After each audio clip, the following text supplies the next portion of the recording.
Well, hello and welcome to our first video. So this is going to be our first video in our bonding series, and today we're going to be looking at the structure and property of metals in particular.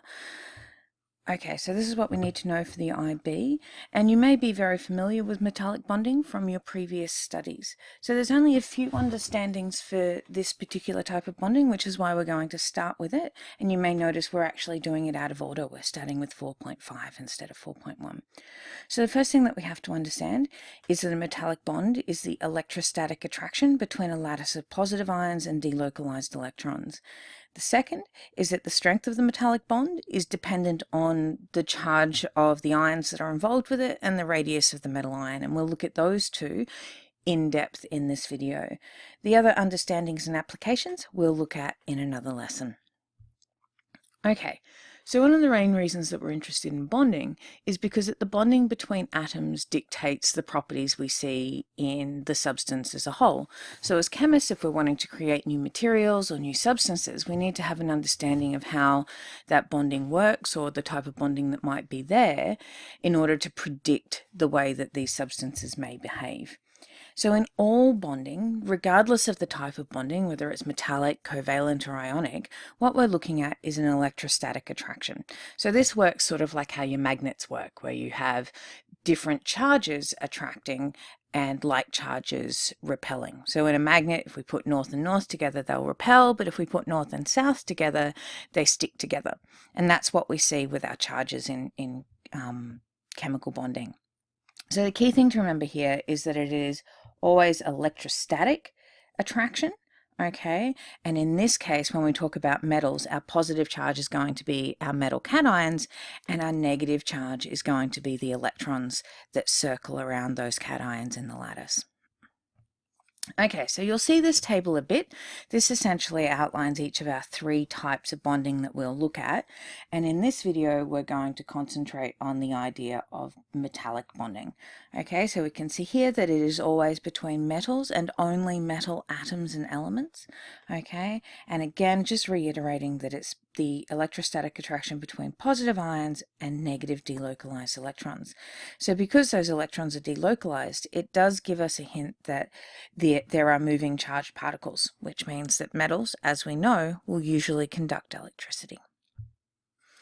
Okay, so if we're going to talk about metallic bonding, we kind of need to know what metals are. And you should already be somewhat familiar with the periodic table. And if we look at this one, we can see that all these elements in grey here are actually our metallic elements. And if you have a look at that, that makes up the bulk of the elements that we actually know of on our planet. Okay, so it means that this type of bonding is exhibited by the bulk of the things that we will come into contact with. This is copper, steel, aluminium, many of the substances that we use in our day-to-day lives. Okay, now if we're going to do that, we need to look at what we define a metal as. And essentially, a metal is any substance that loses its outer shell electrons to become stable. Okay, so anything that loses outer shell electrons to become stable is a metal, and the more easily it loses those electrons, the more metallic character we say that it has. Okay, so when an atom loses its electrons, because we're losing that negative charge, what's left behind will remain positive, and that we call our cation. Okay, but that in what's left behind will have a full shell, full complete octet, and be nice and stable. Okay, if we remember back to sodium, sodium has 11 electrons because it has 11 protons, so it has 11 electrons in the neutral atom.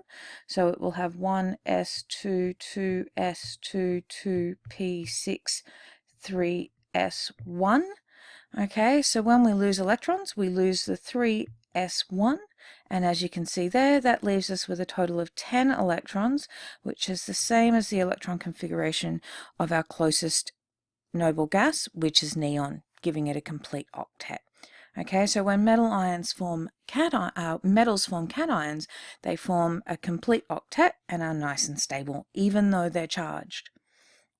Okay, so in order to lose these electrons, we know that metals must have low ionization energies and low electronegativities. You may remember ionization energy from what we did in ECP and atomic structure, in that when the ionization energy is defined as the amount of energy required to remove an electron from an atom in the gaseous state.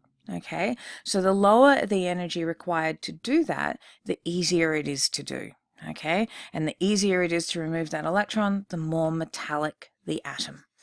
Okay, and then low electronegativity. Well, electronegativity is the ability for an atom to draw electrons to itself. So if an atom isn't able to do that, it would have a low electronegativity. High electronegativity atoms hold on to their electrons and want more of them. So we're not going to see that property in metals. Okay, and because of these, we can say that metals generally exhibit very common properties, which is why we group them all together with the same name. And their malleability, ductility, conductivity, and their overall crystalline structure. And these are what we will look at in more detail. Okay, so speaking of those properties, we know there's over 80 metallic elements, okay? And while they have a huge variety in color, the way they behave generally, so like mercury may be a liquid at room temperature, gallium has a low melting point, some are magnetic, some are not. In general, we group them all together because they have these 6 common properties. They conduct heat and electricity, they're malleable, which means they can be bent and shaped without shattering or breaking, they're ductile, so they can be drawn out into wires, they're lustrous, which means essentially that they're shiny. Okay, they have a range of melting points, as we mentioned before, but generally the melting points of metals are quite high, and certainly higher than what we see for most covalent compounds. And they have a high density. You may remember back in junior science, you would draw a solid as being something that had an array of particles that all close together. Okay, and we said that solids were quite dense. Well, solids have different densities, and that is given by our formula that we have in the bottom right-hand corner here, where the density is equal to the mass divided by your volume. Okay, which means that densities can be reported in different units.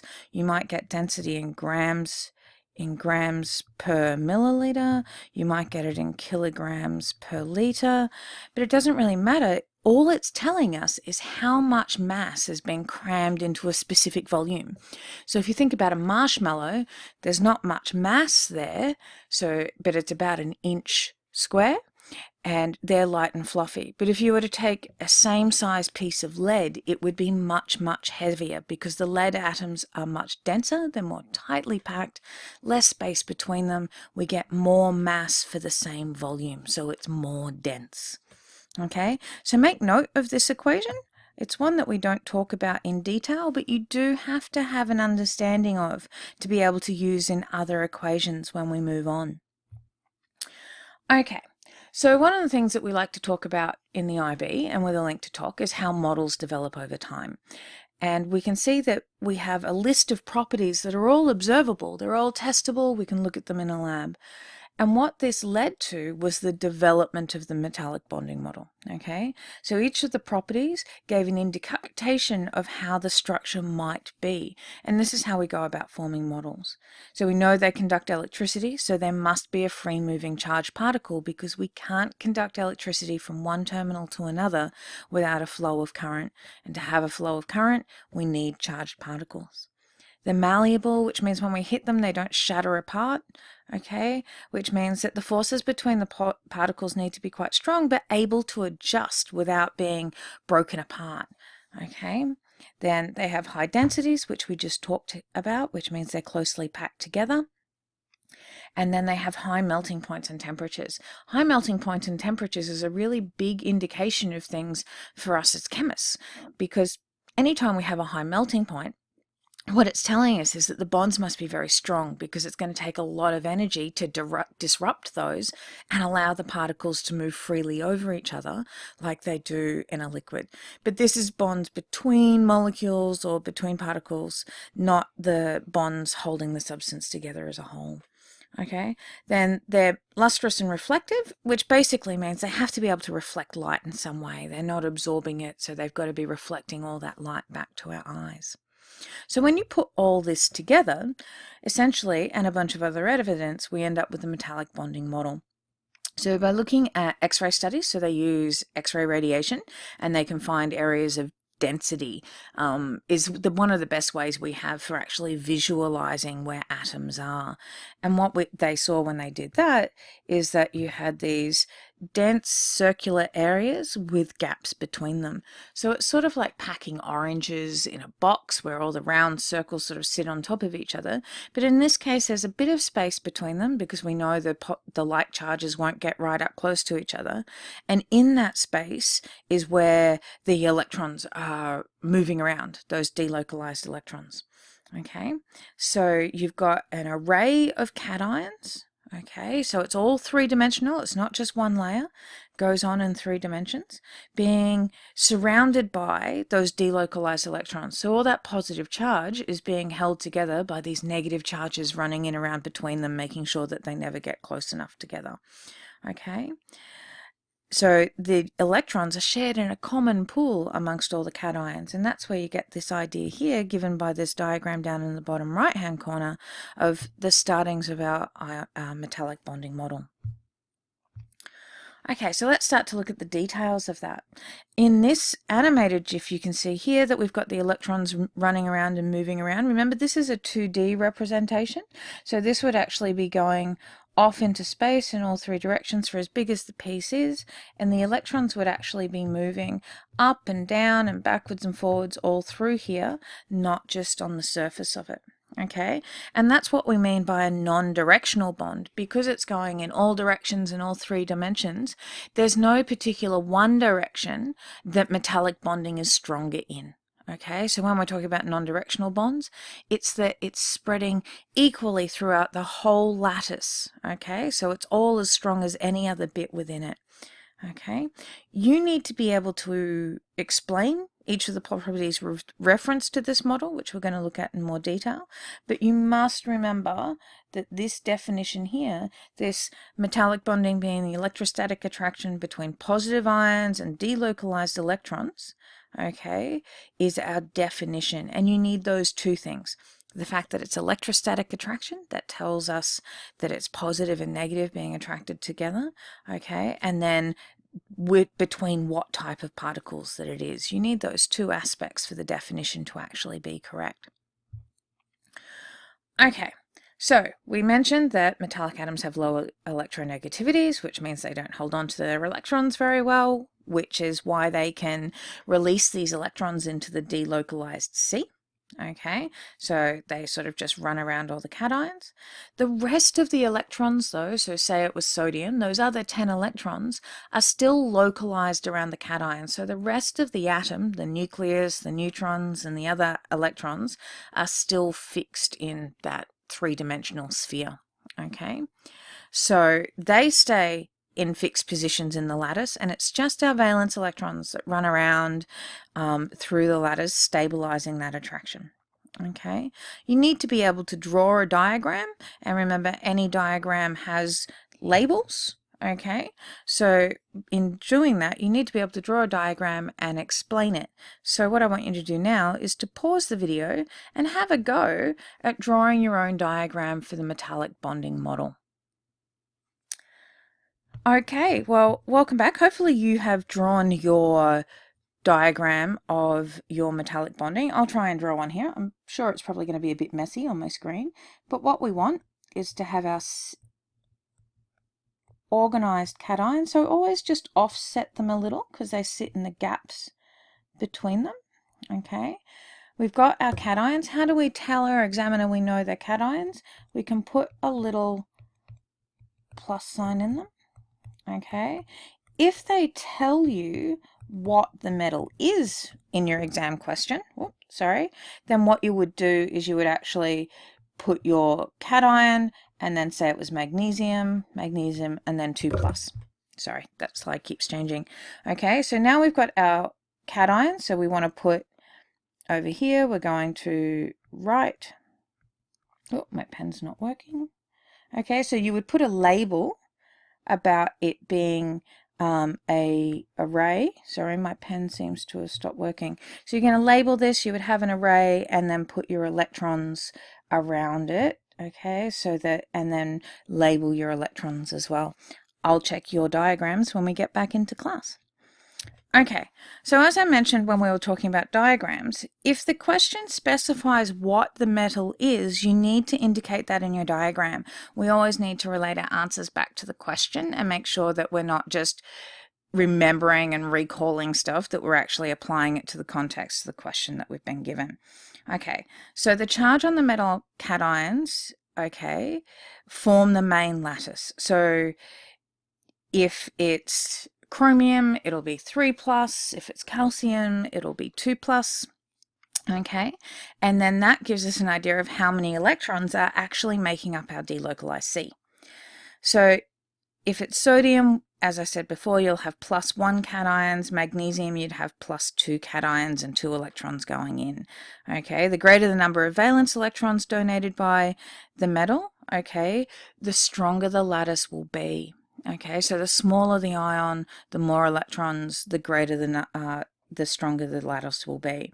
So there's 3 examples here, okay, and you're asked to suggest 3 different metals for each of the lattice structures shown. So you'll need to get out your periodic tables and write down 3 metals that would have a +1 charge, 3 metals that would have a +2 charge, and 3 metals that would have a +3 charge. Okay, hopefully you've done that, and now we can talk about the strength of the bond. So this is the last thing we're going to talk about, so we're almost done. So the strength of the bonding in the lattice is what we call directly proportional to the number of the valence electrons. Okay, so if we were to plot this on a graph, we would expect to see a linear relationship where it's directly proportional. Okay, so as one goes up, the number of valence electrons goes up, our strength increases. It's inversely proportional, however, to the size of the atoms, which means that the smaller the atoms get, the stronger our bond gets. Okay, so we want small atomic radius, which means they'll pack in nice and close, and then large amounts of electrons. And we'll tend to get a small atomic radius on those ones that are losing more valence electrons as well, so they tend to go hand in hand. Okay, so if you have a look here, our diagram is showing our nucleus with a +1 metal. Okay, you get 1 valence electron. But if we have a group 2 metal, remembering that our atomic radius decreases as we move from left to right, our nuclei are now a bit smaller, and we've got double the amount of electrons stabilizing it, so it becomes nice and strong. Okay, so make sure you write that one down in your notes, that the strength of the metallic bond is proportional to the number of valence electrons, and it's inversely proportional to the size of the atoms involved. Okay, so that means that as we move across the periodic table, we'll start to see some trends. And remember before how I said that the strength of the bond gave us an indication of what the melting point would be like, and the melting points would get higher as the bonding got stronger, and we can see that as we move across the periodic table. Okay, so down a group and across the period, bond strength exhibits periodicity, which basically means pattern. Okay, so if we look at the melting point of sodium, it's 371. As we move across in that same period, we get to magnesium, it's 923. And across to aluminium, it's 933. And our boiling point increases as well. And you can see here that it shows on the bottom row of our table there that our metallic radius is actually decreasing as we go from left to right as well. Okay, so as we move from left to right, our bonding should get stronger. There is one little hiccup in that though. Remember how we talked about transition metals? Transition metals are a little bit different. They're a little bit funky. Okay, so that group in the middle of our periodic table is actually got a whole set of different properties, and this is because of their unique electron configurations. You'll remember when we did electron configurations that transition metals always have a D subshell that's in the process of being filled. So they've got the 4s subshell filled, which it would be our valence shell. So those 2 electrons would go off into our delocalized C. But the unique thing about transition metals is that those D subshells, because they're so close in energy to the 4s, they actually get donated into the delocalized C as well, which means that we've got yet more electrons going into our lattice. So because of that, we tend to find that they have higher melting points, that they have stronger bonds because there's more electrons involved in it. Okay, they also have higher densities and higher tensile strength, which means that their wires are a bit stronger. And the really wonderful thing about these is that transition metals make some of the most beautiful colors that we see. And you'll remember the copper from that first experiment that we did with that bright blue color. Okay, so the transition metals are a little bit different. They have a higher charge to size ratio, so they give off more electrons for atoms their size, which makes them stronger, because those D shell electrons can also be contributed to the overall lattice. And you'll notice here that it says magnetic. And I want you to think about the fact that, have we talked about magnetic properties? Is there anything in our model that you think would actually be able to explain how substances become magnetic according to our metallic bonding model? Okay, well, that's it from me. Hopefully you've got some good notes and we can have a better discussion about this when we hit class. Okay, so remember that you need to be able to define the metallic bond, and remember that stating that it's an electrostatic attraction is really important. You also need to be able to talk about the strength of the metallic bond depending on the charge of the ions and the radius of the metal ion, and of course draw a beautifully labeled diagram to show that you understand how it all goes together. Okay, so see you next time.